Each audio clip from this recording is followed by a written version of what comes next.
Hello, আসসালামু আলাইকুম ওয়া রাহমাতুল্লাহি ওয়া বারাকাতুহু। আমি মোহাম্মদ ডক্টর ইউনুস বলতেছিলাম, বাংলাদেশ প্রধান উপদেষ্টা। আপনি কে বলছেন? হ্যালো। স্যার স্যার আমাদেরকে বাঁচান, স্যার আমাদেরকে বাঁচান, আপনার পায়ে পড়ি, দুই হাত ধরি, দুই পায়ে ধরি, আমাদেরকে জেল থেকে বাঁচান স্যার।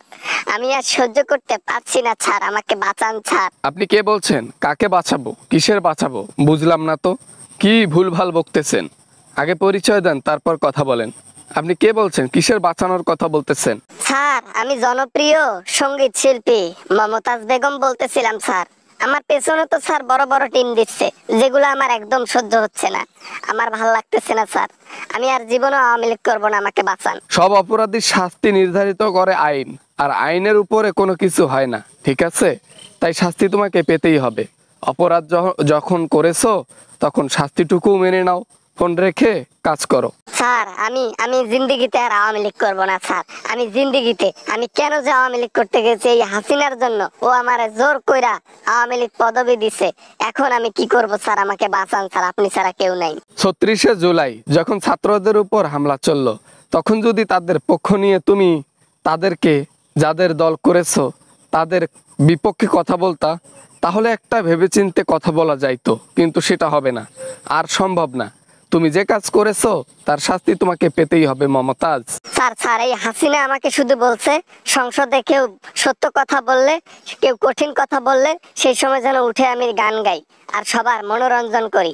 এজন্য আমাকে ক্ষমতা দিছে এই কথা বলে। আমি জানতাম না এমন হবে। এতদিন তো তুমি ওই সংসদের মানুষের মনোরঞ্জন করছো, এখন জেলের মধ্যে যে বাকি আওয়ামী লীগ নেতারা আছে তাদেরকে গান শোনাও, তাদের মনোরঞ্জন করো।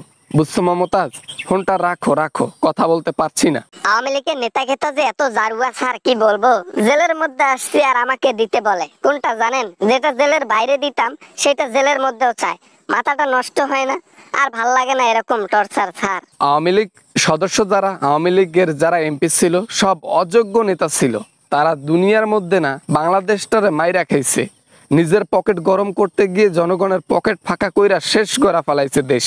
হ স্যার আপনি ঠিক বলছেন। আমি ওদের আরো অনেক কিছু জানি, যেগুলা আমি আইনকে বলে দিয়েছি।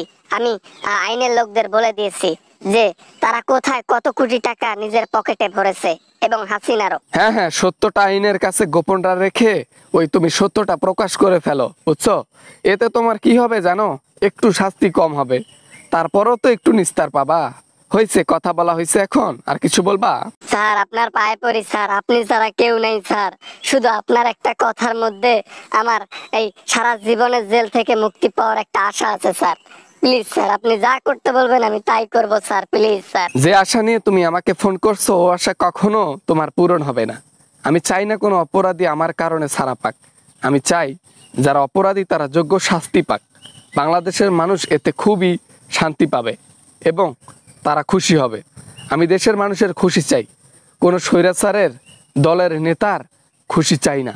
হ্যালো স্যার, স্যার প্রতিদিন 10টা করে ডিম দেয় পিছনে। রাজহাঁসের ডিম 10টা, উট পাখির ডিম 10টা, আর দেশি মুরগির ডিম শুধু ওই যে আওয়ামী লীগের নেতাদের দেয়। আমার খালি বড় বড় ডিম দেয় স্যার। হ্যালো হ্যালো রেখে দিয়েছেন স্যার।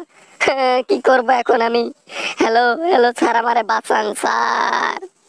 হ্যালো বন্ধুরা, আশা করি ভিডিওটা ভালো লেগেছে অ্যান্ড অনেক এনজয় করেছেন। যদি ভিডিওটা ভালো লাগে অবশ্যই একটা লাইক করবেন, কিছু বলতে চাইলে কমেন্ট করবেন, আর চ্যানেলে নতুন হলে সাবস্ক্রাইব করবেন। দেখা হবে অ্যামেজিং ভিডিও নিয়ে আবারও আপনাদের সাথে। সবাই ভালো থাকবেন, সুস্থ থাকবেন। খোদা হাফেজ।